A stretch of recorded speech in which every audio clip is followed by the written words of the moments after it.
Hello friends, I hope आप सब ठीक हो। तो हमारी आज की वीडियो में हम सेल की डायग्राम के बारे में पढ़ेंगे कि कैसे सेल की डायग्राम ड्रॉ की जाती है। सेल की डायग्राम को बनाने के लिए फर्स्ट क्या होती है, इसकी बाउंड्रीज बनेगी। जैसे कि कोई सोसाइटी होती है, उसमें बहुत सारे पार्ट्स होते हैं, अलग अलग डिपार्टमेंट्स होते हैं, उसी तरह से सेल की डायग्राम होती है। तो फर्स्टली हमने इसकी बनाई बाउंड्री, जो क्या होती है, जिसको हम प्लाज्मा मेम्ब्रेन बोलते हैं।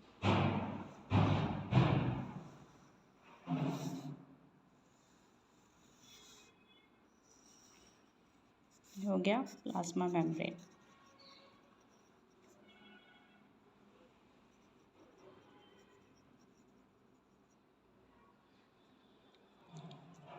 ये क्या होती है, कवरिंग होती है। तो ये जो आउटर कवरिंग होती है, जिसको हम प्लाज्मा मेम्ब्रेन बोलते हैं सेल का, इसके बीच ये जो होगा, जैसे सेंटर होता है, कोई मेन ऑफिस होता है, तो ये हो गया न्यूक्लियर मेम्ब्रेन। तो ये क्या होता है, न्यूक्लियस होता है। ठीक है, तो इसके बीच इस तरह से एक मास सा पड़ा होता है, मटेरियल पड़ा होता है, जिसे हम क्या बोलते हैं, न्यूक्लियोलाइसिस।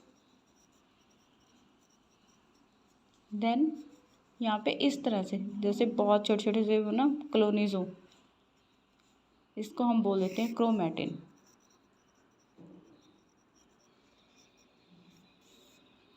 ये क्या था, ये जो बीच का होगा, जो सेंटर होगा, जिसके ऊपर, जैसे कोई सोसाइटी है तो उसमें ऑफिस होता है ना, उनका बनाया हुआ, तो उसी तरह से क्या हो गया, ये इसका मेन पार्ट हो गया, जिससे पूरा सेल डेवलप होता है। ये जो न्यूक्लियस होता है, ये क्या करता है, इसको कंट्रोल करता है, सेल की ग्रोथ को, उसकी रिप्रोडक्शन को, वो कितना डेवलप होगा, ये सारी जो चीज़ें होती हैं वो इसका न्यूक्लियस देखता है। तो ये क्या है, यहाँ पे ये जो है, ये न्यूक्लियस हो गया, और इसके ऊपर एक कवरिंग होती है, जिसको हम क्या बोलते हैं, न्यूक्लियर मेम्ब्रेन। तो यहाँ पे हमने क्या लिख दिया, न्यूक्लियर मेम्ब्रेन। जो अदर पार्ट्स होंगे, क्योंकि जैसे एक परिवार होता है, तो परिवार में बहुत सारे लोग होते हैं, तो उसी तरह से ये है। अदर एग्जाम्पल है तो एक सोसाइटी की तरह है, जहाँ पे अलग अलग तरह के लोग होंगे, कुछ वीआईपीज होंगे, कुछ आम से लोग होंगे। ठीक है, तो इस तरह से ये क्या होगा, ये सेल को हम पढ़ेंगे। तो ये क्या होगा, इसका मेन हो गया, क्या हो गया, ये न्यूक्लियस हो गया। अदर जो होंगे इसके, तो न्यूक्लियस के पास क्या पड़े होंगे, यहाँ पे राइबोसोम्स। राइबोसोम्स इसके ऊपर लगे होंगे, तो यहाँ पे क्या होगा, रफ एंडोप्लाज्मिक रेटिकुलम होंगे। तो ये क्या बनाते हैं हम, एक इस तरह से इसको, जैसे वो मरी हुई चिपकली होती है ना, तो उस तरह से बना लेते हैं, उसके ऊपर ये राइबोसोम्स लगे हुए हैं।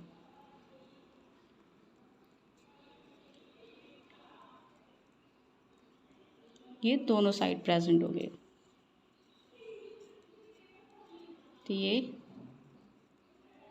तो आपने ये डॉट्स इसके ऊपर लगाने हैं, तभी इनका डिफरेंस पता लगेगा, क्योंकि ये दो तरह के होते हैं, जिनके ऊपर रफ ये राइबोसोम्स प्रेजेंट है, उनको हम बोलते हैं rough endoplasmic reticulum. Rough endoplasmic reticulum. Then ये जो थे, इनके ऊपर राइबोसोम्स प्रेजेंट हैं। ठीक है, तो ये थोड़े खुरदरे से हैं, तो ऊपर को उभरे से हुए होते हैं, मतलब।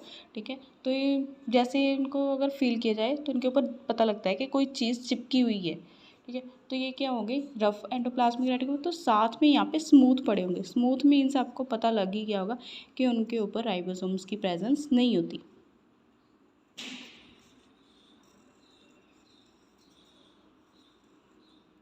ठीक है, तो सेम इसी तरह से ये क्या हो गए, स्मूथ एंडोप्लाज्मिक रेटिकुलम।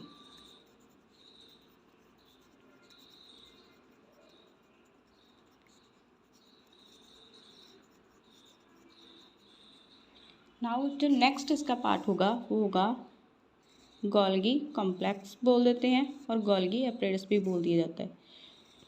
तो ये भी न्यूक्लियस के पास ही होंगे। ये इस तरह से है कुछ।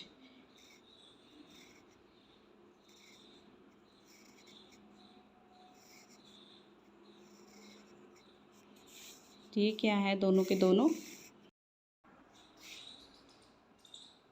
तो ये दोनों के दोनों जो है हमने अभी बनाए हैं, तो ये क्या होते हैं, गोल्गी कॉम्प्लेक्स, या फिर इसको गोल्गी एपरेटस भी बोल दिया जाता है। ये जो तीनों हैं, स्मूथ, रफ और गोल्गी एपरेटस, ये जो होते हैं तीनों के तीनों न्यूक्लियस के पास ही होते हैं। ठीक है, तो अब जो हम नेक्स्ट पार्ट देखेंगे इसका, उसको हम बोलते हैं माइटोकॉन्ड्रिया, जो कुछ इस तरह से होता है, जैसे कि राजमा की शेप होती है ना, तो उस तरह से इसके बीच इस तरह से होंगे,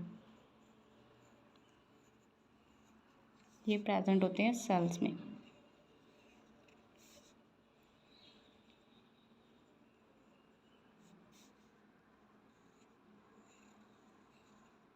अभी हम सिर्फ डायग्राम के बारे में करेंगे, जो इनके फंक्शंस होंगे पार्ट्स के, जो ये कैसे काम करते हैं, ये हम नेक्स्ट वीडियो में पढ़ेंगे। सेल्स में काफ़ी सारे जो माइटोकॉन्ड्रियाज होते हैं, तो इसलिए हम इनको काफ़ी जगह पर बनाते हैं। तो ये क्या हो गए, माइटोकॉन्ड्रिया।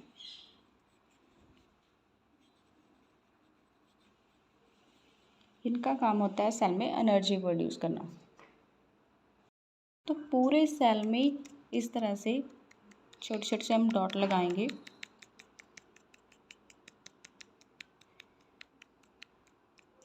ये इसको बोलते हैं हम राइबोसोम्स, क्योंकि सेल में प्रोटीन भी बनती है, तो ये जो राइबोसोम्स होते हैं ये प्रोटीन के लिए होंगे। नेक्स्ट यहाँ पर ये एक राउंड सा बनाकर उसमें डॉट से बनाएंगे, ये राइबोसोम से साइज में बड़े होंगे। ठीक है, तो इसे को हम बोल देते हैं लाइसोसोम्स।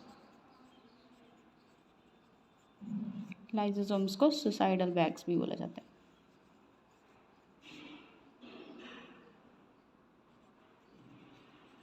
तो ये क्या थे, ये जो हमने बनाया था पार्ट, तो इसको हम लाइसोसोम्स बोलते हैं, जिसको हम सुसाइडल बैग भी बोलते हैं। तो जो माइटोकॉन्ड्रिया है, इसको पावर हाउस भी बोला जाता है सेल का। नेक्स्ट पार्ट जो हम करेंगे वो होगा सेंट्रियोल। यहाँ पे इस तरह से इस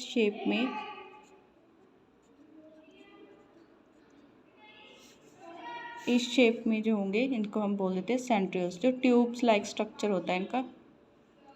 ठीक है, तो ये क्या हो गया, सेंट्रियोल्स। तो हमने अभी जो किया वो सेंट्रियोल था इसमें। नेक्स्ट जो हम करेंगे, छोटे छोटे जो होंगे पार्ट्स होंगे, जैसे यहाँ पे, तो इसे हम क्या बोलते हैं, वैक्यूल्स बोलेंगे। ये जो होगा वैक्यूल्स होंगे। नेक्स्ट हमारे पास यहाँ पे कुछ इस तरह से हम बनाएंगे, जो सेल में और बहुत जगह से प्रेजेंट होंगे, तो इसको हम क्या बोलते हैं, पेरोक्सिसोम्स।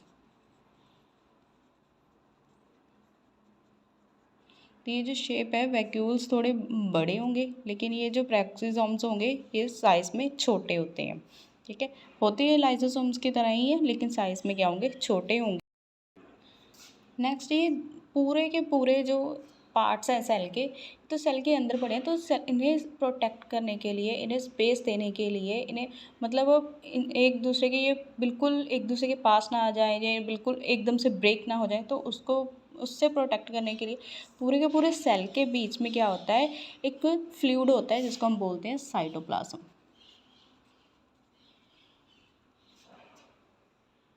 तो ये थी फ्रेंड्स सेल की डायग्राम, जिसमें हमने सेल के पार्ट्स किए हैं कि, और सेल के डायग्राम को ड्रॉ कैसे किया जाता है ये देखा है। तो एक बार फिर से कर लेते हैं। तो ये क्या था, न्यूक्लियस। ठीक है, जो बिल्कुल बीच का सेंटर है, तो वो क्या है, न्यूक्लियस, जो पूरे सेल को कंट्रोल करता है, उसे हम बोलते हैं न्यूक्लियस। और उसके ऊपर जो मेम्ब्रेन है, उसे हम न्यूक्लियर मेम्ब्रेन बोलते हैं। उसके न्यूक्लियस के साथ बिल्कुल वहीं पे पास में ही क्या पड़े होते हैं, rough endoplasmic reticulum. Rough endoplasmic reticulum है, क्या होते हैं, सेल में दो तरह के एंडोप्लाज्मिक रेटिकुलम्स होते हैं, एक तो स्मूथ और दूसरे रफ। जिनके ऊपर राइबोसोम्स प्रेजेंट होंगे उन्हें हम रफ एंडोप्लाज्मिक रेटिकुलम बोलते हैं, और जो स्मूथ हैं जिनके ऊपर मीन्स राइबोसोम्स की प्रेजेंस नहीं होती, उसको हम क्या बोलते हैं, स्मूथ एंडोप्लाज्मिक रेटिकुलम। नेक्स्ट जो न्यूक्लियस के पास है उसको हम बोलते हैं गोल्गी एपरेटस। तो ये जो तीनों हैं ये न्यूक्लियस के पास ही होते हैं, ठीक है। तो नेक्स्ट क्या है, माइटोकॉन्ड्रिया, ये जो प्रेजेंट है, तो इन्हें हम क्या बोल देते हैं, पावर हाउस भी बोला जाता है सेल का। उसके बाद आते हैं लाइजोसोम्स, जिसे सुसाइडल बैग बोला जाता है, और जो बहुत छोटे छोटे बारीक से डॉट्स होंगे जो प्रोटीन को बनाते हैं, ठीक है, प्रोटीन बनाने में हेल्प करते हैं, वो होंगे राइबोसोम्स। क्योंकि सेल को ग्रो करने के लिए, सेल के फंक्शंस होने के लिए उसे बहुत सारी चीज़ों की ज़रूरत होती है। तो वो जो प्रोटीन को उसे प्रोवाइड करते हैं, प्रोटीन बनाता है, उसे हम बोल देते हैं राइबोसोम। नेक्स्ट है पेरोक्सिसोम, जैसे ऑक्सीडेशन होती है, कैटालाइजेशन होती है, ठीक है। नेक्स्ट है पेरोक्सिसोम्स, जैसे कि सेल में क्या होती है, ऑक्सीडेशन होनी होती है, ठीक है, जो भी मतलब उसमें रिएक्शंस हो रही होती है उसके लिए क्या होते हैं, तो उसके लिए पेरोक्सिसोम होंगे। और पूरे की पूरी जो सेल की कवरिंग होगी उसे हम बोल देते हैं प्लाज्मा मेम्ब्रेन। जो आउटर लेयर होगी सेल की उसे प्लाज्मा मेम्ब्रेन बोल दिया जाता है। और ये जो ट्यूब्स लाइक होंगे, एक पेयर होता है ट्यूब्स लाइक स्ट्रक्चर का, तो उसे हम सेंट्रियोल्स बोलते हैं। और पूरे के पूरे सेल में जो फ्लूइड भरा होता है उसे हम साइटोप्लाज्म बोल देते हैं। आई होप आपको ये डायग्राम समझ में आ गई होगी कि जो सेल की डायग्राम है उसे हम कैसे ड्रॉ करते हैं और उसके कौन कौन से पार्ट्स होते हैं। अगर आपको वीडियो अच्छी लगे और आपको ये टॉपिक समझ में आ गया हो तो लाइक, शेयर एंड सब्सक्राइब करना मत भूलिएगा। Thank you.